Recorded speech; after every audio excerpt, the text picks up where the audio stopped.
Well, many student athletes are back on the field with football season now underway, along with many other sports. And tonight on the Health Watch, new guidelines from the American Academy of Pediatrics about young athletes. Health reporter Stephanie Stahl is here with details. Steph. It's that time of year again, guys. This is aimed at keeping children and teens who play organized sports healthy and safe. Doctors say locker rooms and gyms are favorite places for bacteria. And if athletes aren't careful, they can end up with some kind of nasty infections. There's a couple of different infectious diseases that we can never see, including MRSA, herpes, athlete's foot.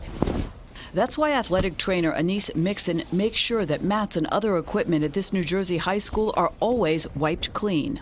If we don't take the proper precautions, if we skip steps, that's when we're going to see athletes who will have infections that could possibly last them for the rest of their life. A new report from the American Academy of Pediatrics offers new guidelines to prevent the spread of infectious diseases among student athletes and treat them appropriately. We want to bring focus to the doctor in the office, the athlete and the parent, and to the people who are running sporting events. Infections are especially common in close contact sports like football and wrestling. If they're not going home and showering after practice, or they're not washing their workout clothes, then those are the things that are going to spread infections. Doctors say about 10 to 15% of injuries that sideline college athletes are related to infectious diseases.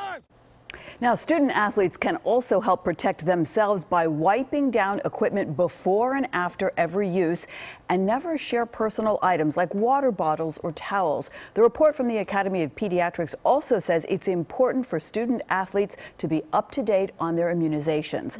And I have an idea. Antibacterial gel in the gym bag. Yes. And use lots of it. Because how hard is it to convince a kid to wash their jersey or their uniform? Right. You know, Just gotta squirt it a little everywhere. All right, Steph, thanks so much. Thank you.